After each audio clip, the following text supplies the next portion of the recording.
Hello, my dear friends. Hello, my dear listeners. How are we all? We hope that we are doing our best to serve our duties with utmost honesty and love, and we are going to be successful in this sadhana with the blessings of our parents, with the kripa from our Guru, and as per the will of Almighty. Right? So, let's proceed further through the life of our master Sri Ramkrishna Paramhansa Dev. In the last episode, we came to know that Girish Chandra Ghosh ultimately he has decided to take Shiva's name once every day, and before that he understood that he is not going to search for any guru. If he requires it, then if he need it, then it is the headache of Almighty that he has to or she has to provide a perfect guru for Girish Chandra Ghosh. So what happened next? Acha, till now he hasn't met with Sri Ramkrishna Paramhansa Dev. So now let's proceed.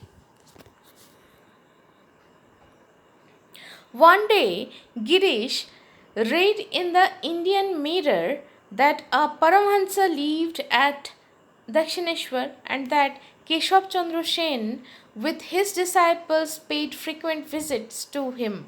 Girish, seeing that the Brahmos had taken to saying Hari or Mother, thought they might set up a Paramahansa as well, far as he might be from the true Paramahansas of ancient times. Shortly after, he heard that the Paramahansa was visiting a neighbor.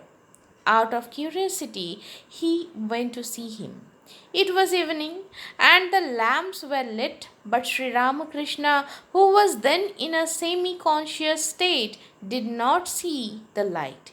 He inquired if it was evening.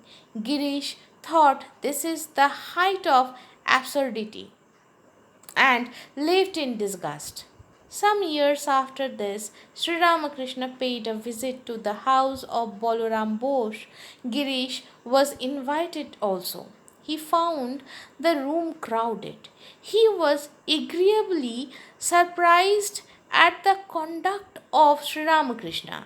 He was under the impression that Paramahansas and yogis never spoke, never bowed to anyone, but if hard pressed, condescended to accept some little personal service. But this Paramahansa behaved quite differently.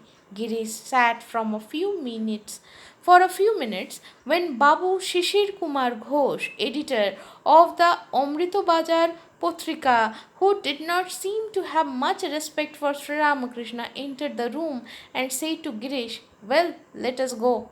We have had enough of this." Girish wanted to stay but had to comply with his friend's request. This was his second visit.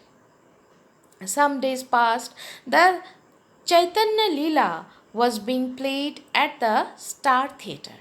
Then, on Beedon Street, Girish was pacing the courtyard of the theatre when a devotee of Sri Ramakrishna came to him and said, "Paramahansa Deva has come to see the play. Will you kindly give him a seat, or shall we purchase a ticket?" "He will be admitted free," replied Girish, "but others will have to pay." He was about to advance and receive the master when he found that he was already within the compound. Sri Ramakrishna saluted Girish. Girish returned the salute, but the master bowed again.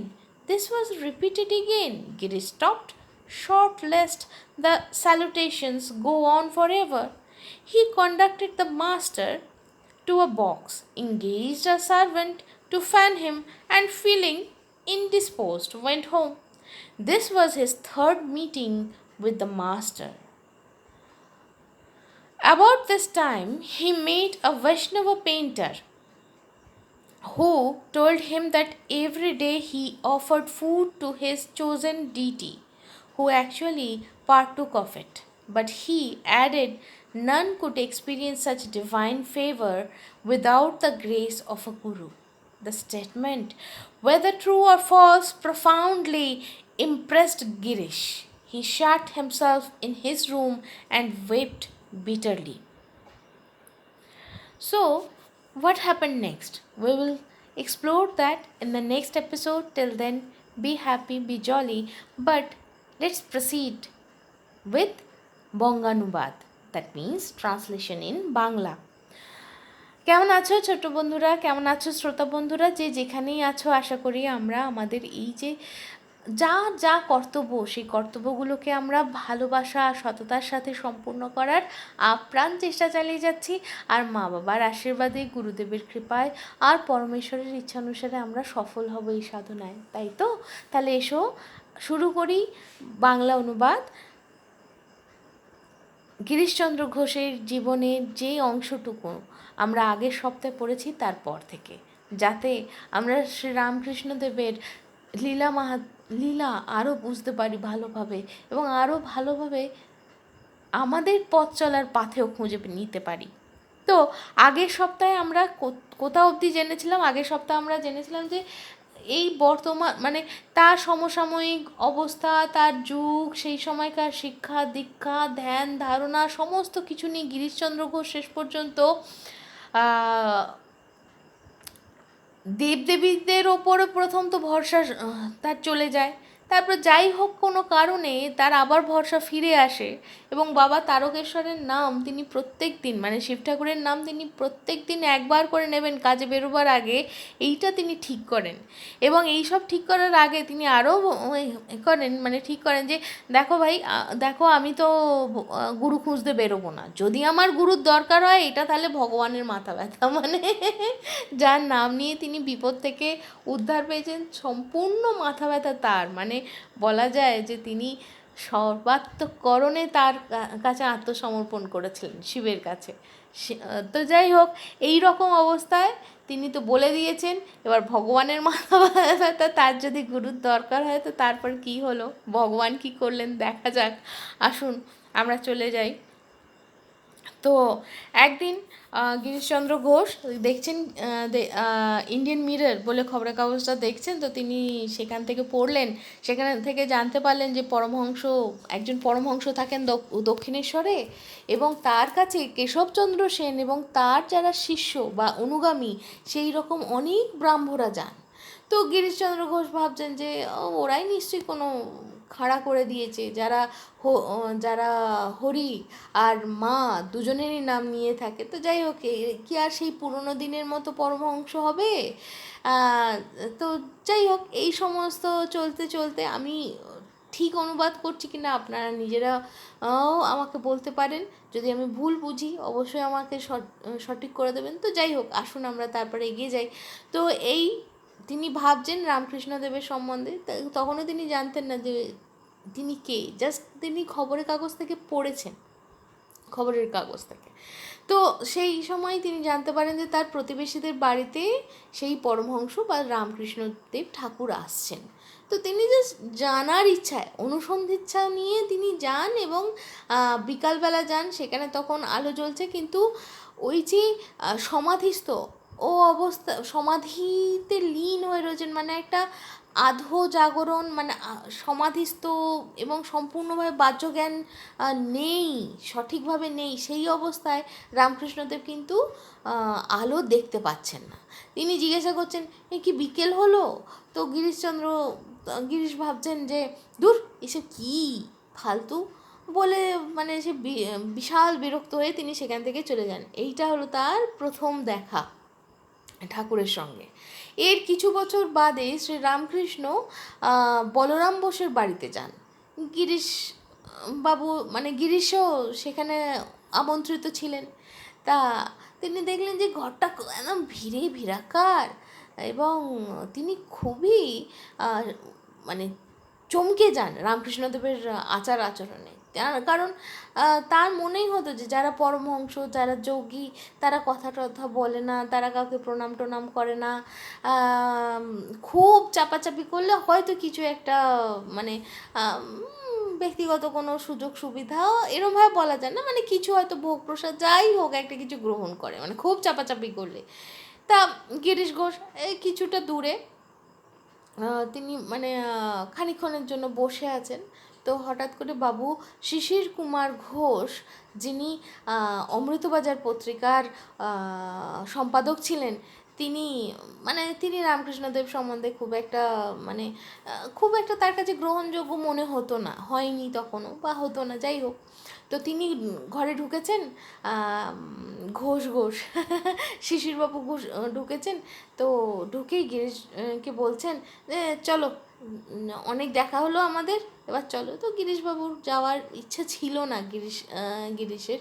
তো তিনি তখন ভাবছেন যে না যাই হোক, বন্ধু বলছে তো যাই হোক, তিনি চলে গেলেন। মানে এই হলো তার দ্বিতীয় দেখা। মানে প্রথম দেখায় একদমই বিশ্বাস করেনি, এখন হঠাৎ কেন জানি না তার যেতে ইচ্ছা করছে না। তো এরপর কি, তো এর কিছুদিন বাদে স্টার থিয়েটার বিডন স্ট্রিটে তখন ছিল, তো সেইখানে চৈতন্যলীলা বলেই নাটকটা অভিনীত হচ্ছিল। তো গিরিশ ঘোষ তো খুব তাড়াতাড়ি মানে হেঁটেই যাচ্ছেন, হেঁটেই চলছে, মানে হয় না লোকে খুব দুশ্চিন্তা বা চিন্তা করতে করতে খুব হাঁটতে থাকে বারবার একই জায়গায়। তো হঠাৎ তখন একজন রামকৃষ্ণদেবের ভক্ত এসে বলেন যে ঠাকুর এসেছেন আপনার এই নাটক দেখতে, তো থিয়েটার দেখতে আপনি যদি দয়া করে একটা যদি বসার জায়গা দেন, তা আপনি দেবেন না, আমরা তাহলে কিনে নেব ঠাকুরের জন্য টিকিট। তো তখন তিনি বলেন যে ঠিক আছে, ঠাকুর এমনি এসে বসতে পারেন, কিন্তু বাকিদের সবাইকে টিকিট কাটতে হবে। তো তো তিনি এই সমস্তটা বলে যাচ্ছেন রামকৃষ্ণদেবকে স্বাগত মানে নিয়ে আসতে যাচ্ছেন। তো দেখেন যে তিনি মাঠের মধ্যে মানে ওই জায়গায় অলরেডি তিনি ঢুকে পড়েছেন।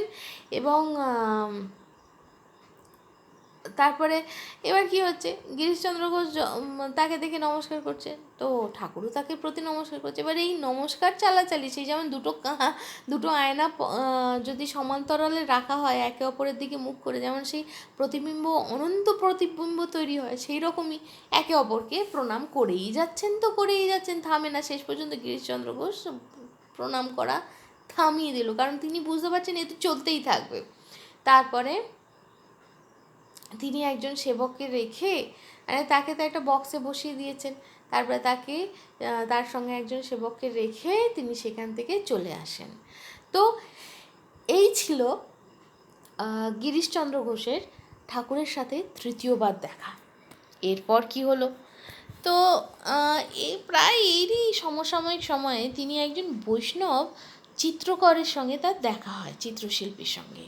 তিনি তাকে বলেন যে তিনি তার ভগবানকে, তার আরাধ্যকে তিনি খেতে দেন, এবং তিনি সেখান থেকে খাবার নেনও। তো তিনি সেই কথা প্রসঙ্গে বলেন যে গুরুর ছত্রছায়া না হলে বা গুরুর কৃপা না হলে, কিন্তু গুরু না থাকলে কিন্তু কেউ এই অবস্থা অবধি পৌঁছতে পারে না, এই ভগবত কৃপা অবধি পৌঁছতে পারে না। এইটা কিন্তু সত্যি হোক বা মিথ্যে, গিরিশচন্দ্র ঘোষের মনে একটা বিশাল বড় জায়গা করে নিয়েছিল। তিনি ঘরের দরজা বন্ধ করে কাঁদতে আরম্ভ করলেন, কারণ এই যে ভগবানের দেখা গুরু ছাড়া পাওয়া যাবে না, তার সান্নিধ্য পাওয়া যাবে না, এটা বোধহয় খুব লেগেছিল, এটা বোধহয় খুব ব্যথা দিয়েছিল গিরিশচন্দ্র ঘোষকে। তো গিরিশবাবু কাঁদতে থাকেন। তো এরপরে সত্যি কি হলো আমরা জেনে নেব পরের সপ্তাহে। ততক্ষণ পর্যন্ত সকলে ভালো থাকুন, আনন্দে থাকুন, আর প্রার্থনায় থাকুন। So my dear friends, today we are ending this episode here, and be happy, be jolly, and keep praying. Tata.